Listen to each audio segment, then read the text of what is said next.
Hey, good morning, everybody. Happy Monday. I'm thrilled you're here. As you can see, we had daylight savings time over here, which means that it's still dark. Anyways, I'm glad you're joining me. I'm Rita Hickman, a body mind expert and a shiatsu massage therapist, and I help women who are in narcissistic and toxic relationship really find their way out to their own personal freedom. And the way that I do that differently is that we work with the body mind. We work with the nervous system and your digestion and your brain connections. And we use Asian medicine and shamanic medicine and hands on medicine and energy medicine to really move women forward. So today we're talking about how do narcissists choose their romantic partners or any of their partners for that matter, anyone that they've decided will be a good fit in their dance. So there's a couple of stories that I want to bring forth.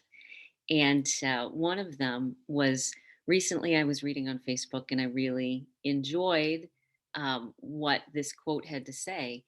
It said that toxic people are everywhere, they're in everybody's lives. The difference between someone who has a problem with the narcissist and someone who doesn't is that someone who doesn't have a problem with the narcissist is someone who has boundaries, somebody who doesn't let a toxic person get that close to them.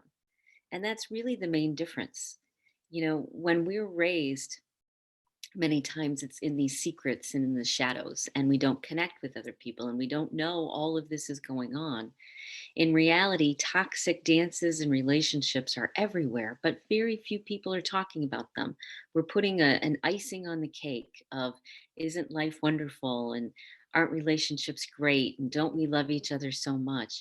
But in reality, there's a shortage of healthy relationships, whether they be friendships or romantic relationships or whatever, which is why it's so important for all of us to really find our voice and help people who struggle with toxic qualities and narcissistic qualities.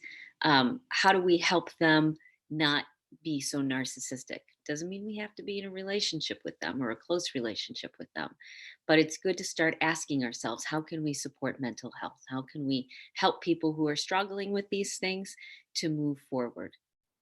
So, one of my favorite lessons on boundaries was with a 350-pound Ojibwe, and he was pretty great. I thought he was very spiritually connected, and he was a spiritual healer and mentor and a firekeeper for people around the world. And he had a real sense of humor. And one day I was sitting next to him, and he starts hitting me. He's sitting just to my right, and he starts smacking me in the arm. And after he does this 3 or 4 times, I said, "Why are you doing this?" And he said, "Because you didn't stop me." People are naturally sort of self-absorbed. They naturally have sort of narcissistic qualities around them. And so there's certain things that we do that bring those qualities out. I remember when I was younger, I had to be very careful sometimes that I was nice to people because there was still a part of me that was judgmental. Still a part of me that a little bit of my bully might come out, a little bit of my assertiveness and judgmentalism would come out. And I really had to keep myself in check because we all have that inner bully. We all have that inner part of us that takes advantage of a situation and is in denial for the effect of our actions on other people. And so it's up to all of us to be equals and to respect ourselves. So how does a toxic or narcissistic person find their romantic partner? They tend to be people who don't stop them, who don't tell them no, who don't walk away, who don't cut off ties, who don't have really high self-respect or self-esteem.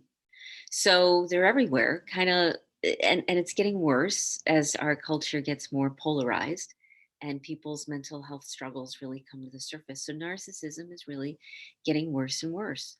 And it's up to us, every one of us, to say, no, this is unacceptable. I'm not going to live like this anymore. And the main reason that lots of people are is because they don't know how to do it any differently. You don't know that there's a different answer. In fact, an answer that helps people be more balanced, including you. So That's a big reason how narcissists choose their romantic partners. Their romantic partners are the ones that open the door and let them in and give them tea and fall in love with them and have the things that they want. That's a perfect partner for someone who's toxic, someone who will fix them and take care of them. Now, it's interestingly enough, they had this story about pickpockets in prison, and they wanted to find out if pickpockets and muggers, if they had a system or if they just chose whoever. So they showed them a number of videos of people who were just randomly walking on the street, and mugger after mugger chose the same people that they would go after, the same people that would be the victims. And those were the people that weren't paying attention, that were distracted, that had too many things going on, that looked vulnerable. Those were the people that they targeted, the ones that didn't look out for themselves. Now, the ones that did look out for themselves were looking around, were prepared. They didn't want to engage. They didn't want to engage with those people because they'd be a little bit of a threat. Because most narcissists have a big emotional reaction to things, but after that, they don't have as much muscle to really back things up.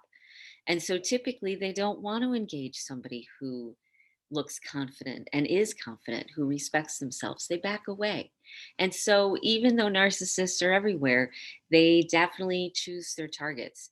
And people can tell for someone who's nice or scattered or friendly or open, there's a vibe that someone gives off.